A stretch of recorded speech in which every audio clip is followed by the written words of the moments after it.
mergina ir vaikinas 5 metus bendrauja. Susitinka kartais vasarą, ten kažkiek laiko praleidžia kartu, yra draugai. Mergina tvirtai tikėjus, kad vaikinas yra jos draugas. Ir vaikinas, šiaip kas keiščiausia, irgi galvoja, kad jie yra draugai. Aš kalbu su to vaikinu. Ir sakau, žiūrėk, sakau, Jonai, tai dabar jūs čia draugai, ne? Jo, draugai.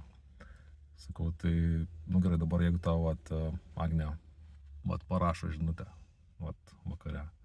Jonai, aš čia šį vakarą esu labai seksų nusiteikus, atsivežk apsaugoti, varyk. Ką tu? Sakau, kaip tu reaguotum, visai. Tai, žinai, žvengia. Tai viskas aišku, sakau. Tai kad kokia yra draugystė.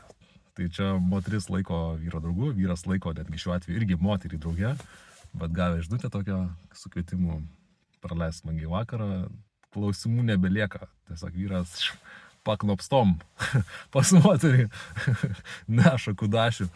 Tai suduokit, kokios yra draugystės. Ir čia yra vadinasi friendzone. Bičias yra friendzone, nori moteris, pats savo tai bijo pripažinti galiausiai, ateina faktas, kad jis nori jam kabinti, nesikabina, bet jisai pas ją friendzone, o friendzonas yra patogus moteriai, dėl to, kad jis gauna tam tikrą naudą iš vyro, emocinį palaikymą, dėmesį.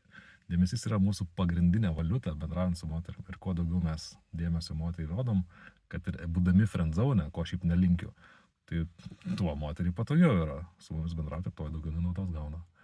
Tai pamoka tokia, kaip nepakliūti į friendzoną, nešvaistyti bereikalingo dėmesio.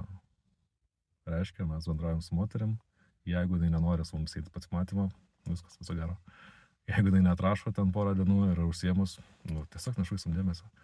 Nes jeigu moteriai bus įdomu, jinai pati rodys interesą su mumis susitikti. Jei interesų nėra, o nori tik tai chatint, susirašinėjimo draugių mes neieškom. Nes moteris, kurios tampa susirašinėjimo draugiam, dažniausiai ten jom ir pasilieka. Jeigu patinka toks turinys, pafollowing čia Vyrų kalnas. Iki.